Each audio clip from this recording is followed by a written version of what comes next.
Hey y'all, welcome to the channel. Today we're checking out how to make tea the British way. Want to know how to make a cup of tea the British way? Kate, you're in luck. hi. Just put the kettle on. Great.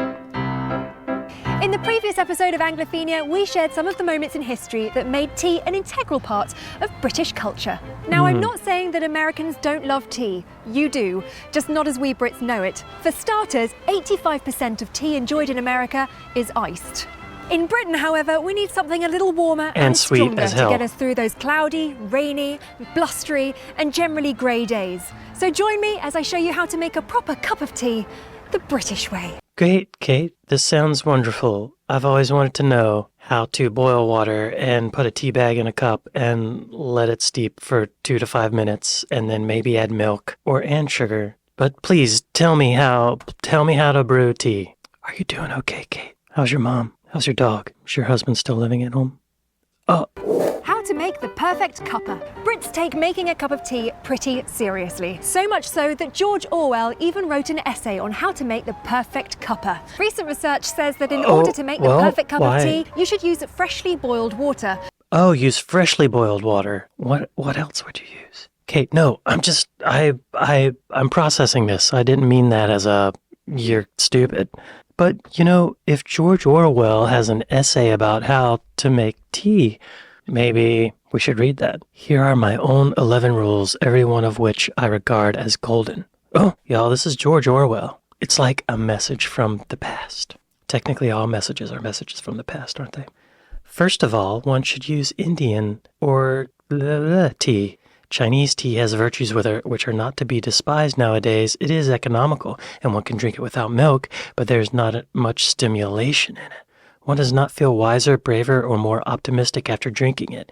Anyone who has used that comforting phrase, a nice cup of tea, invariably means Indian tea. Okay. Secondly, tea should be made in small quantities, that is, in a teapot. Tea out of an urn is always tasteless. Always. While army tea made in a cauldron tastes of grease and whitewash. Is that paint? The teapot should be made of china or earthenware. Silver or Britannia-ware teapots produce inferior tea, and enamel pots are worse. Though curiously enough, a pewter teapot is not so bad. Okay. Thirdly, the pot should be warmed beforehand. Oh, I didn't think of that. This is better done by placing it on the hob than by the usual method of swilling it out with hot water.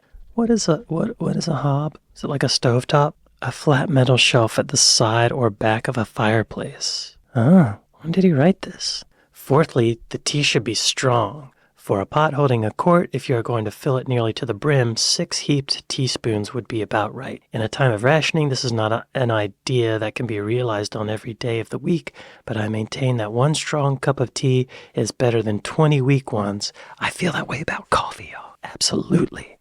All true tea lovers not only like their tea strong, but like it a little stronger with each passing year, a fact that is recognized in the extra ration issued to old age pensioners. Fifthly, the tea should be put straight into the pot, no strainers, muslin bags, or other devices to imprison the tea. In some countries, teapots are fitted with little dangling baskets under the spout to catch the stray leaves, which are supposed to be harmful. Actually, one can swallow tea leaves in considerable quantities without ill effect, and if the tea is not loose in the pot, it never infuses properly. Kate, are you listening? Sixthly, one should take the teapot to the kettle and not the other way about. The teapot to the kettle. But you're trying to pour the water from the kettle into the teapot, right?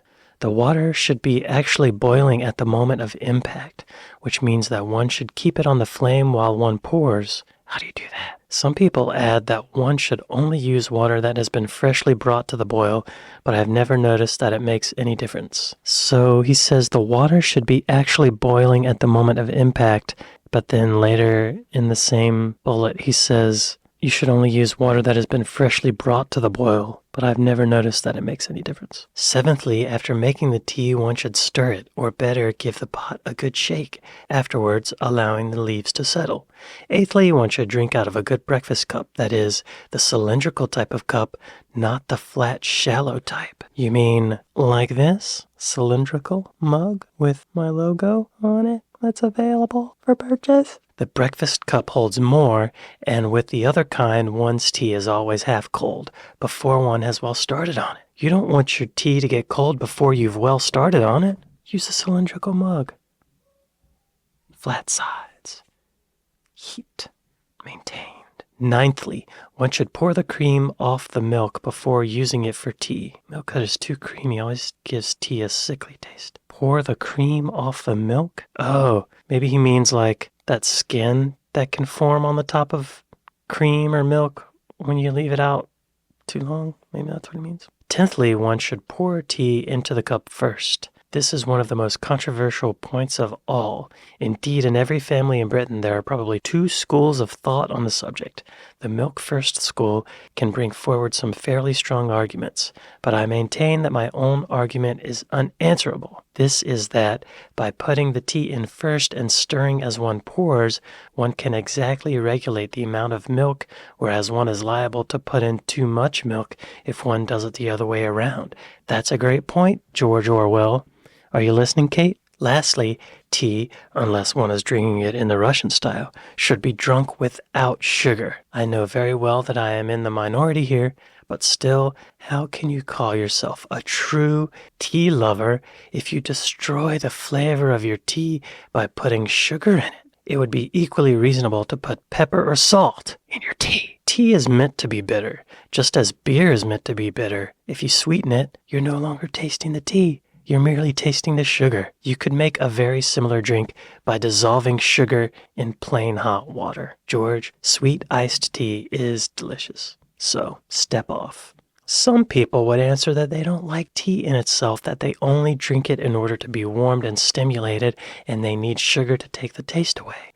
To those misguided people, I would say, try drinking tea without sugar for, say, a fortnight, and it is very unlikely that you will ever want to ruin your tea by sweetening it again. These are not the only controversial points to arise in connection with tea drinking, but they are sufficient to show how subtilized the whole business has become. There is also the mysterious social etiquette surrounding the teapot. Why is it considered vulgar to drink out of your saucer, for instance? And much might be written about the subsidiary uses of tea leaves, such as telling fortunes, predicting the arrival of visitors, feeding rabbits, healing burns, and sweeping the carpet. It is worth paying attention to such details as warming the pot and using water that is really boiling so as to make quite sure of wringing out of one's ration the 20 good strong cups that 2 ounces properly handled ought to present. January 12th, 1946. Before electricity, back when people didn't have stoves and had to cook with a fireplace. Before the wheel. Very good. Well, Kate, I just read George Orwell's essay about making tea. What can you teach me that's any different? What do you have to say that George Orwell didn't have to say? Are you writing novels? Are you inventing science fiction? I think so, Kate. But no, I'm sorry. I didn't mean that. I think you're wonderful. Please continue. Recent research says that in order to make the perfect cup of tea, you should use freshly boiled water, which in the UK usually comes from an electric kettle, like this one. Or this one. And that your tea should steep for around 2 to 5 minutes, depending on personal preference. Also, we put milk in our tea. Oh, The milk and tea conundrum. Milk first, then tea, or tea, then milk. With 98% Tea, then of us milk, drinking as our George tea Orwell with says. milk, this is a pretty crucial point, and a question that has troubled our nation for a really long time. But don't panic. Scientists at University College London have finally worked it out. Okay. They say that tea made in a cup should have the milk added after the water so that it doesn't interfere with the brewing process. But if the tea is made in a pot, then the milk should be added first. Well, George Orwell would disagree. He's a tea first guy. And would also like to mention, Kate, you're using the wrong kind of teacups. Your tea's going to go cold before you've had a chance to start on it. Is that how he said it? Kate, your tea will be half cold before you've had well started on it. But, what? I mean, Kate, you could help support me and purchase a cylindrical breakfast mug like this, but I mean, your teacups have flowers on them, and mine just has an awesome logo on it, so. But if the tea is made in a pot, then the milk should be added first. No, she's wrong. No, Kate, don't do it. Oh. Finally, I've had so many sleepless nights over that one. Which reminds me, what's your favourite cup of tea? Mine is Trader Joe's spiced chai, Kate, in a JJLA Reacts cylindrical mug, a George Orwell approved cylindrical mug. Kate, my tea might taste better than hers. I'm just kidding. Whilst green and herbal teas have seen a recent rise in popularity in the UK, and some of us, like myself, prefer a cup of Earl Grey, you should usually expect to be offered a cup of English breakfast tea, which is a blend of black teas and remains the most popular. We're also rather smitten with tea bags when making tea at home, although really? you will find loose leaf tea served in restaurants and hotels. The tea bag is such an amazing invention. Who invented the tea bag? Thomas Sullivan, a New York City merchant, invented the tea bag by accident. Sullivan sent samples of tea to his customers in silk bags, and they assumed that both the tea and bag should be put in the pot. It worked surprisingly well, and the tea bag was born. Ah, there's that great American accident genuity. Making a cup of tea isn't as simple as you'd think, and you should be prepared to answer some of the following questions. Okay. Do you like a builder's brew? That's extra strong tea with milk and sugar. It's called this because it's how all builders and tradesmen, in fact anybody doing anything to your house, takes their tea.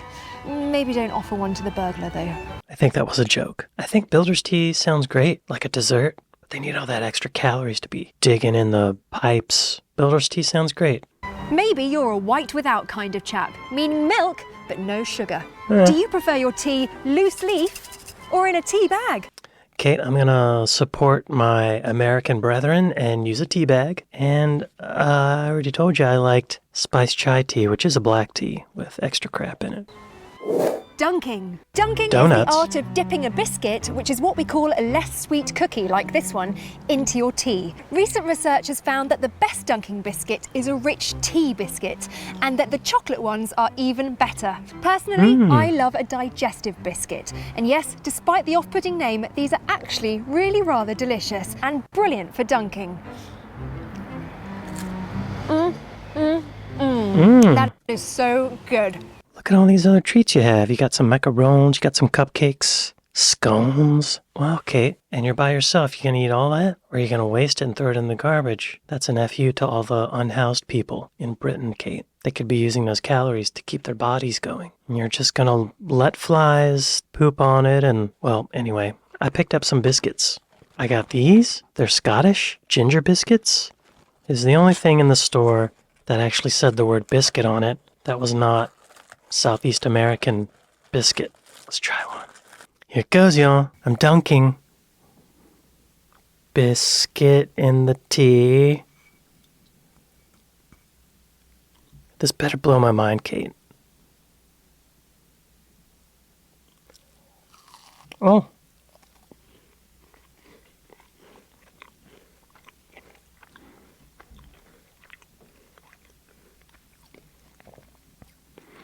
That's really good. That's really good. Oh, it's like the part that's not been dunked is too hard, but the dunked part is nice and flaky.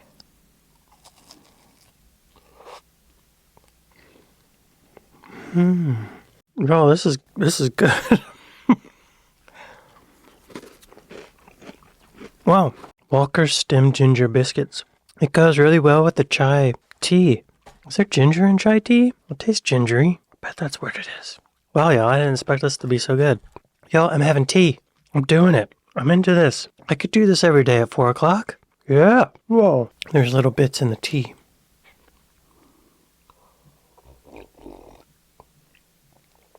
Now it tastes like apple pie. Okay. I'm impressed, Kate. It's actually really good. I'm sorry I berated you. I'm sorry I held George Orwell in higher esteem than you. I bet my tea's warmer than yours is, though. And trust me, American cookies don't work in this scenario. They literally crumble under the heat. I could see don't why. even go there. Whether it's black, green... Kate just did a Valley Girl impression, and it made her 80% more attractive. Let's hear that again. So don't even go there. So don't even go there. So don't even go there. Whether it's black, green or herbal, loose-leafed or in a tea bag, hot or iced, with milk or without, 3 sugars or none, I think we can all agree that the best cup of tea is when it's made by someone else. Oh, thank you. For me. We'd love to know how you take your tea. Let us know in the comments or tweet at Anglophenia. And remember, you can like our Facebook page too. Well, Kate, I guess I do have an opinion about tea now. More specific, I know exactly how I take my tea. I take it chai spice with a Walker's stem ginger biscuit. No sugar, no milk. Yeah, I'm excited about that too, Kate. Now I know what to order when I go have tea. What are you doing this afternoon? Now why don't you put the kettle on and enjoy some more Anglophenia episodes with your favourite cuppa. Thanks for watching. It's a great idea. Cheers, Kate. This one is even better than a digestive biscuit. You should totally check out that one. Ooh, this one is brilliant. I've seen all those. Wow. Y'all, this could be considered my first tea experience, and you witnessed it here with Kate. Kate and I have a history, so I apologize if that got awkward for you. I think things are working out between us. We got to the point where we can communicate without talking about history, our history. Right, Kate? We're cool now. We're cool now. Well, I think I'm going to make another cup of tea by using a kettle and eat some more biscuits. Thanks for watching this with me, and we'll see y'all next time. Later.